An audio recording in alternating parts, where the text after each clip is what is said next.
Doutor Marcelo Cantarelli, médico cardiologista, pianista maravilhoso, seja muito bem-vindo. Por que a gente começou ao piano? Porque se você não cuidar de você, mente, corpo e espírito, você não pode se considerar uma pessoa saudável. Faça algo por você, algo que você ame, algo que descanse a sua mente, que te eleve.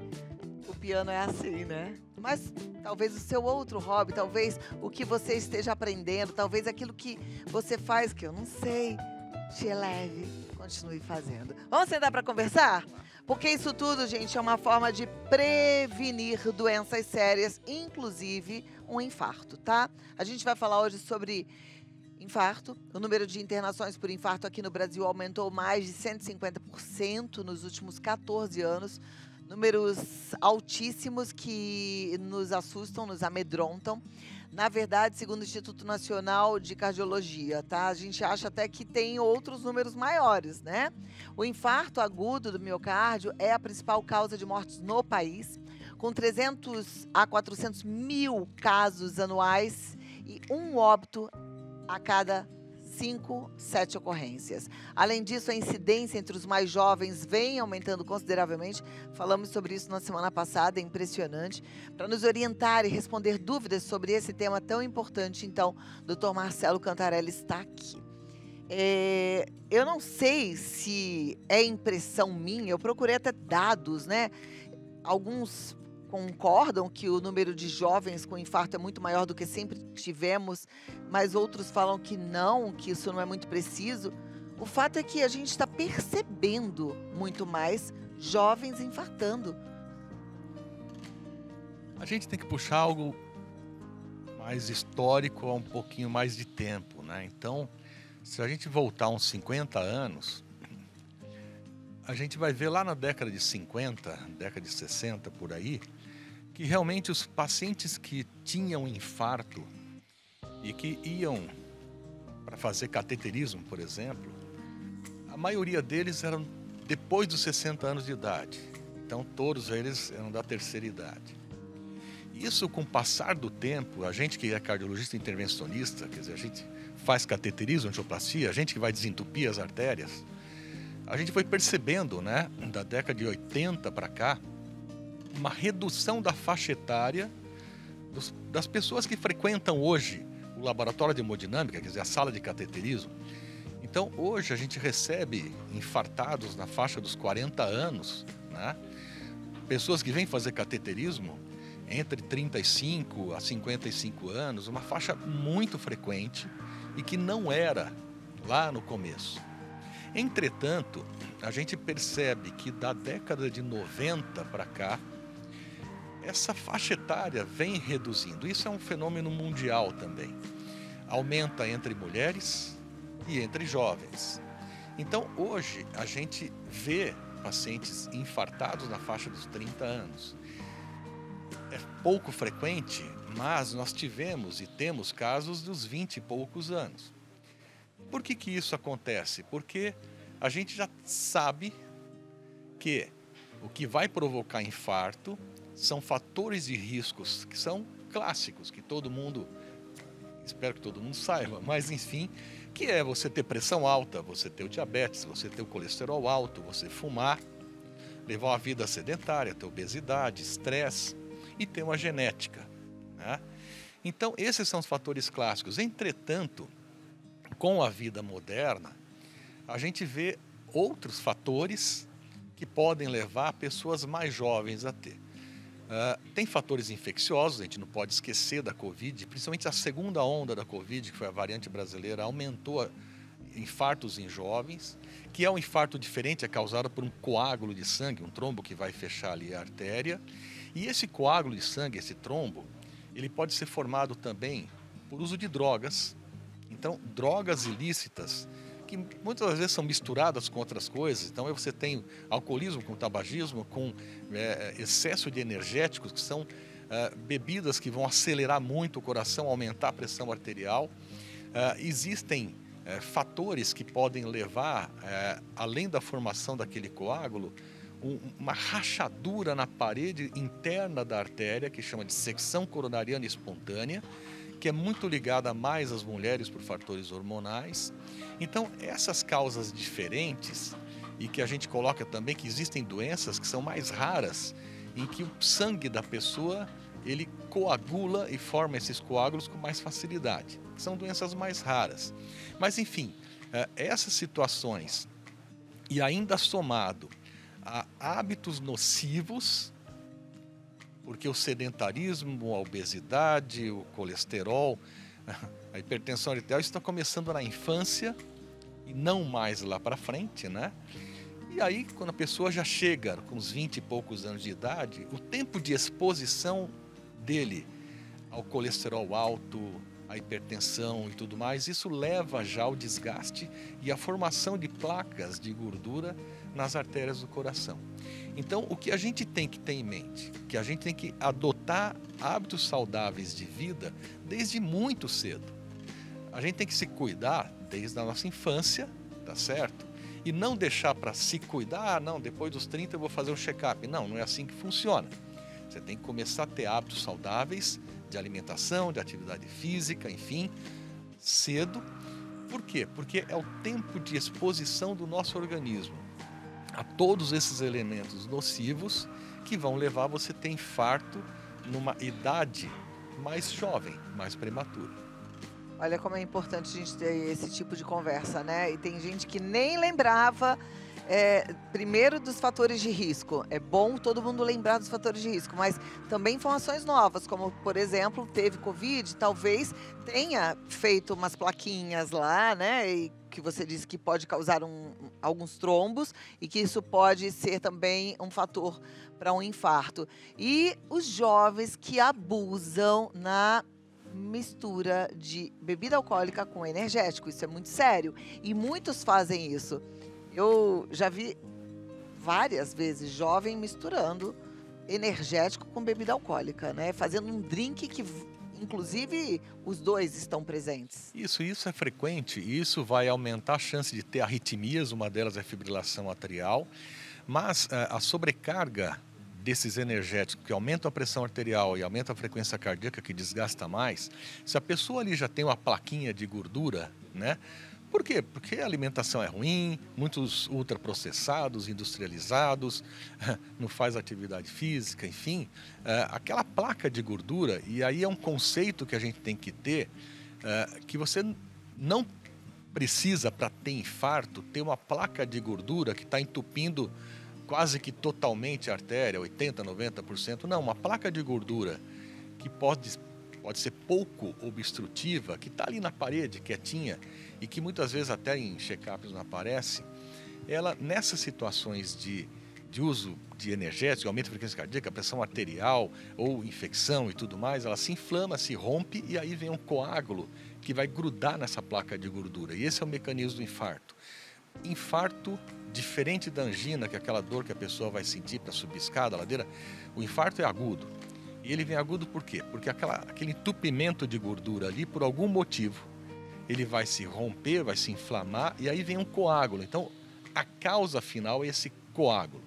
E aí, se a pessoa tem fatores que levam à formação mais fácil desses coágulos, né, como o tabagismo, por exemplo, e no caso das mulheres, tabagismo junto com os anticoncepcionais, então aí você tem uma chance maior de ter infarto. O que faz o Covid e inclusive outras infecções respiratórias, aumenta a chance de inflamação dessas placas que, mesmo que sejam pequenas, podem provocar um infarto. Ela inflama e vem o coágulo e ali entope totalmente a artéria. Para você ver, a gente vive num momento de tanta informação, mas ao mesmo tempo de tanta gente que, mesmo sabendo, continua fazendo besteira, né? O doutor falou de tabagismo. Ah, não, mas não fumo. Mas usa aqueles pods, que é pior do que cigarro, porque tem um alto teor de nicotina, né? Então é a mesma coisa, é tabagista sim. E ainda essa mistura toda e outras coisas mais. Então eu vou voltar aqui daqui a pouquinho para a gente continuar conversando. Mas eu vou deixar uma pergunta minha aqui e vou abrir para as perguntas de quem está nos assistindo. Então, no caso da pessoa que não fuma, não bebe, não é obesa, não tem pressão alta, não tem diabetes, não tem colesterol alto. Essa pessoa tá livre de ter um infarto? Você responde já já, tá bom? Porque às vezes a gente fica pensando assim, né? Tô livre? Talvez. Não sei, eu quero saber. Vamos perguntar. O médico já sabe, já perguntei, daqui a pouco a gente ouve a resposta. Doutor Marcelo Cantarelli. Então, a pessoa que está numa condição de saúde ok, colesterol normal, triglicérides normal, não tem pressão alta, não está diabética, não está obesa, não vai infartar de jeito nenhum? Sim, ela pode infartar. Pode. O que muda é, numa escala de risco, né, é um risco menor. Então, quanto mais fatores de risco você acumula. Então, por exemplo, vamos dizer que a pessoa tenha só pressão alta, vamos dizer. E uma outra pessoa é obesa, tem pressão alta, tem diabetes, tem um colesterol elevado e fuma. Essa segunda pessoa vai ter muito mais chance. Ela vai ter um risco mais elevado do que essa que só tem a hipertensão arterial. Então vamos pegar essa pessoa que só tem a hipertensão arterial. E aí você pega duas pessoas que só têm pressão alta. Uma controla direitinho e a outra não controla. Não toma remédio, tudo mais. Quem vai ter mais risco? A que não toma o remédio. Ah, mas tem a pessoa que não tem nada, mas ele tem uma herança genética, por exemplo, que os pais, ou o pai ou a mãe, tiveram um infarto antes dos 60 anos. Ele tem uma chance maior do que aquele que não tem nada, e que não tem herança genética nenhuma. E se você pega a pessoa que não tem nenhum fator de risco, não tem herança genética, ele é a pessoa de muito baixo risco, a gente classifica como muito baixo risco. Entretanto, esse risco não é zero. Entendi. Por quê? Porque pode ser que durante a vida, né, ele vá adquirir alguns hábitos que não sejam saudáveis e que vão aumentar esse risco de ter algum problema coronariano, né? Se ele muda a alimentação, se ele para de se exercitar, então tudo isso pode influenciar. Uma Então, pessoa em muito medicina, estressada, ela tem riscos maiores? sim, o estresse é um fator de risco, né? Então, a pessoa que é estressada, que é, vamos dizer assim, preocupada, ela tem isso como um fator de risco. A raiva, o rancor, a angústia, isso somado ao estresse, à preocupação, tudo isso são fatores que também aumentam a chance de ter a doença cardiovascular. Tanto que hoje, né, isso já tem comprovação científica, e a Sociedade Brasileira de Cardiologia foi a primeira a editar uma diretriz de tratamento, colocando como a espiritualidade algo que é importante para a redução de doença cardiovascular, da ocorrência de doença cardiovascular. Então, a espiritualidade, junto com a religiosidade, o perdão, a harmonia, a felicidade, os pensamentos positivos que combatem a esses outros que a gente comentou, isso vai levar a pessoa a ter um risco menor cardiovascular do que aquele que é muito estressado, que não perdoa, que o rancor, a raiva, e isso já está comprovado. A mortalidade desse vai ser maior do que aquele que não carrega isso. Viver bem, gente, vamos viver com felicidade, com paz. Doutor, eu tenho um público muito grande de mulheres menopausadas ou no climatério.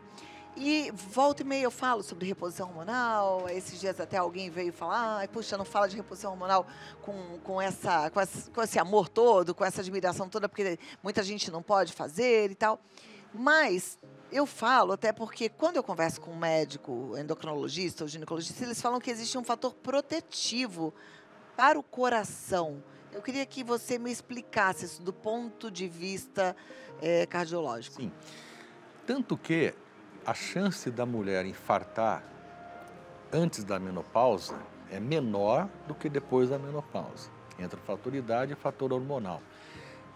Teoricamente, a mulher abaixo dos 40 anos tem muito menos chance de infartar do que o homem abaixo dos 40 anos. O que acontece é que se a mulher abaixo dos 40 anos não se comportar, né, e aí começa a fumar, alimentação errada, vida estressante, obesidade, tudo, ela passa a ter o risco. Tanto que, se a gente voltar lá para a década de 70, de cada 10 pessoas que infartavam, 1 era mulher. Hoje, de cada 3 pessoas que infartam, 1 é mulher. Agora, na menopausa, ela perde esse fator protetor do estrógeno, do hormônio, e ela fica mais exposta à doença cardiovascular.